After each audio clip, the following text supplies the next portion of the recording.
જે કંઈ પણ મળે આસુ પાતળું એ ખાઈને આજે સમાજ તૈયાર થયો છે, બેઠો થયો છે કે આજે આપણે કોઈ પણ રોકટોક વગર આપણે અહીંયા બેસી શકીએ છીએ, સારું સારું ખાઈ શકીએ છીએ। આજે તો કેવી પરિસ્થિતિમાંથી આજે આ દાદાએ તે પોતે નિર્દોષ પુરવાર થયા છે કે દાદા પાસે કુદરતી પાવર હતો, કુદરતી આધ્યાત્મિક પાવર હતો, તો દાદા નિર્દોષ પુરવાર થયા છે કે એને કોઈ કલમો લાગી નથી, કે જે કંઈ પણ કલમો લાગી, ફાંસીની સજા, ખાવામાં ઝેર, એ કશું પણ લાગ્યું નથી દાદાને, કેમ કે દાદાની પાસે આધ્યાત્મિક પાવર હતો, કુદરતી નોન જ્યુડિશિયલ પાવર હતો।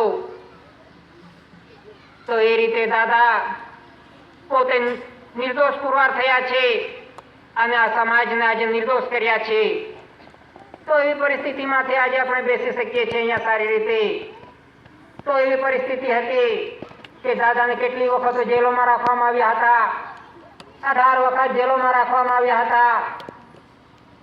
તે રીતે દાદા આજે વિશ્વ પ્રસિદ્ધ થયા છે। તો કરતા બીજું કે જય એ વિશ્વ એક, બનાવનાર એક, ચલાવનાર એક, હરદમ એક, સૂર્ય ચંદ્ર પવન પાણી ધરતી માતા,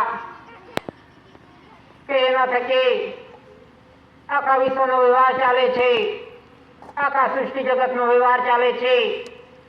તે એક સૂર્ય ચંદ્ર પવન પાણી ધરતી માતા, એના થકી આખા ભાવનો વ્યવહાર ચાલે છે।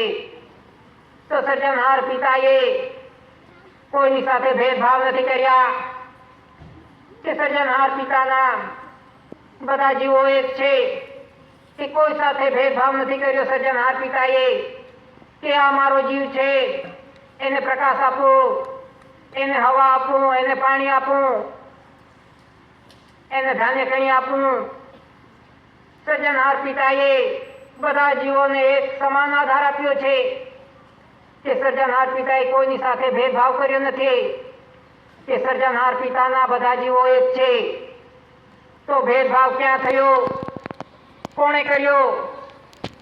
કે આ ભેદભાવ આ મનુષ્ય અવતારે કર્યો છે।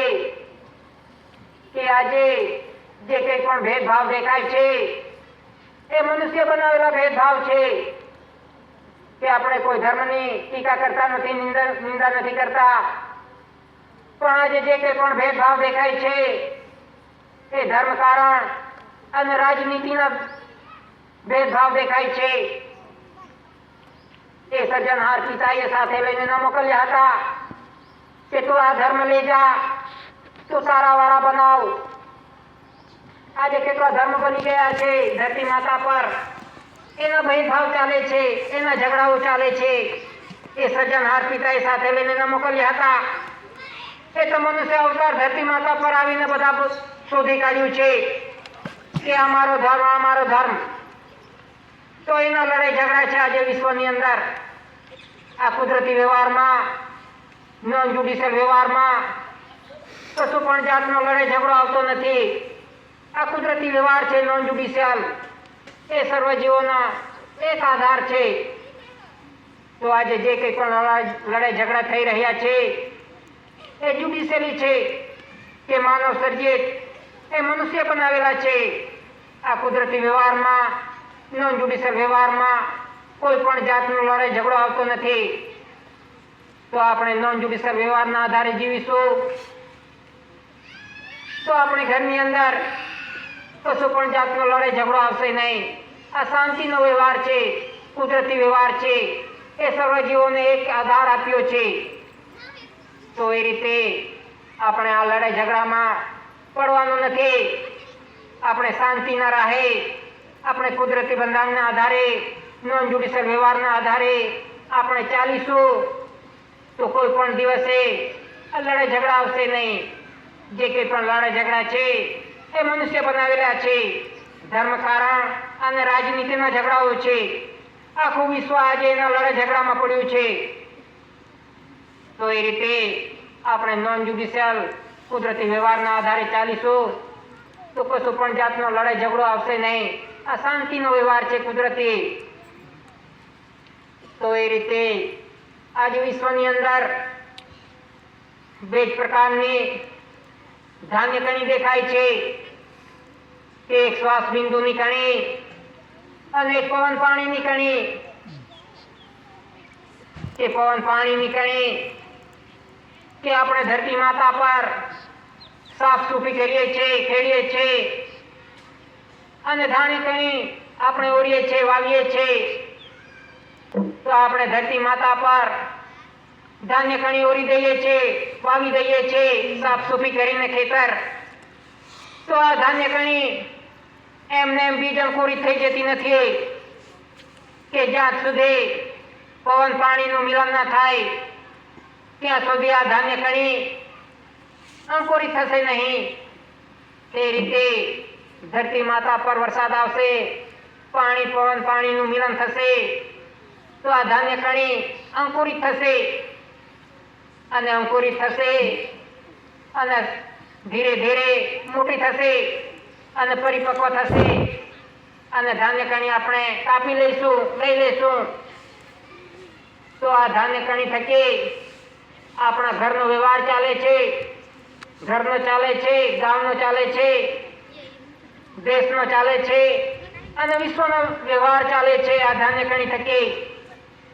કે આપણે નહીં કે આપણા ઘરમાં જ ખાઈ શકીએ છીએ, એના થકી ચાલીએ છીએ, પરંતુ આખા વિશ્વના જીવ માત્રને આ ધાન્ય કણી ચલાવે છે. તો એ રીતે આ પવન પાણીની કણી થકી આખા વિશ્વનો વ્યવહાર ચાલે છે, જીવ માત્રનો વ્યવહાર ચાલે છે. જો વરસાદ ના આવે, પવન પાણીનું મિલન ના થાય તો ખબર પડે કોણ ચલાવે છે. હમણાં તો આપણને ફ્રીમાં મળ્યા કરે છે, વરસાદ આવી જાય છે ટાઈમ પર, બધું ફ્રીમાં મળે છે એટલે કોઈને દેખાતું નથી કોણ ચલાવે છે. તો એ રીતે પવન પાણીની કણી થકી આખા જીવ માત્રનો વ્યવહાર ચાલે છે, આખો ભવ ચાલે છે. પવન પાણીની કણી થકી ન ખાઈએ તો ખબર પડે, પાણીનો આધાર ન લઈએ તો ખબર પડે, હવા ન લઈએ તો ખબર પડે કોણ ચલાવે છે, કોણ તાકાત આપે છે. તો એ રીતે પવન પાણીની કણી થકી જીવ માત્રનો વ્યવહાર ચાલે છે. અને બીજી ધાન્ય કણી કે શ્વાસ બિંદુની કણી કે માતા પિતાના પવિત્ર મિલન યોગ થકી બિંદ પડે છે અને પિંડ મોટું થાય છે અને આપણે ધરતી માતા પર આવીએ છીએ. કે જીવ માત્રને આવવા માટે, ધરતી માતા પર આવવા માટે માતા પિતાના પવિત્ર મિલન યોગનો આધાર લેવો પડે છે. તો આપણે ધરતી માતા પર આવી શકીએ છીએ. કે કોઈ પણ પશુ પંખી ઢોર ઢાકર જે કંઈ પણ જીવ હોય એને ધરતી માતા પર આવવા માટે માતા પિતાના પવિત્ર મિલન યોગનો આધાર લેવો પડે છે. તો આપણે ધરતી માતા પર આવીએ છીએ. કોઈ જીવ એમને આમ ટપકી પડતો નથી, એમને પડી જતો નથી ધરતી માતા પર. જીવ માત્રને આવવા માટે માતા પિતાના પવિત્ર મિલન યોગનો આધાર લેવો પડે છે. એવા વાળો તો કહે છે ત્યાંથી આવ્યો પણ એનો કોઈ પુરાવો નથી. જીવ માત્રને આવવા માટે માતાનો આધાર લેવો પડે છે. તો એ રીતે ધરતી માતા પર આપણને આગમન થવા માટે આપણે માતાના ગર્ભ થકી આવીએ છીએ. ધરતી માતા પર જીવ માત્રને આવવા માટે એના થકી આખા વિશ્વનો વ્યવહાર ચાલે છે. આખા વિશ્વનો વ્યવહાર આ કુદરતી વ્યવહાર થકી ચાલે છે. તો એ રીતે પવન પાણીની કણી અને શ્વાસ બિંદુની કણી થકી આખા વિશ્વનો વ્યવહાર ચાલે છે. આ કુદરતી વ્યવહાર છે, એમાં કોઈ ભેદભાવ આવતો નથી, એમાં કોઈ ધર્મ આવતો નથી. આ કુદરતી વ્યવહાર છે સર્વજીવ માટે. તો એ રીતે આપણે શ્વાસ બિંદુની કણી લાવવા માટે આપણે પવન પાણીની કણીનો આધાર લેવો પડે છે. એ શ્વાસ બિંદુની કણી લાવવા માટે કે માતા પિતાએ મિલન યોગ કર્યો, પવિત્ર મિલન યોગ, તો એને તાકાત ક્યાંથી મળી? કોણે તાકાત આપે કે મિલન યોગ કઈ રીતે તાકાત મળ્યો કે જ્યાં સુધી આ ધાન્ય કણીનો આધાર ના લઈએ, પવન પાણીનો આધાર ના લઈએ કણીનો, ત્યાં સુધી આપણે કશું પણ કાર્ય કરી શકતા નથી. એ વગર ખાધે પીધે આપણે કરી જુઓ કાર્ય, કઈ કામ કરી જુઓ તો ખબર પડે કેવા વાતો કહી દે છે. પણ ખાવાનું પીવાનું બંધ કરીને પછી કરી જુઓ કોણ તાકાત આપે છે. તો માટે કે શ્વાસ બિંદુની કણી લાવવા માટે આ પવન પાણીના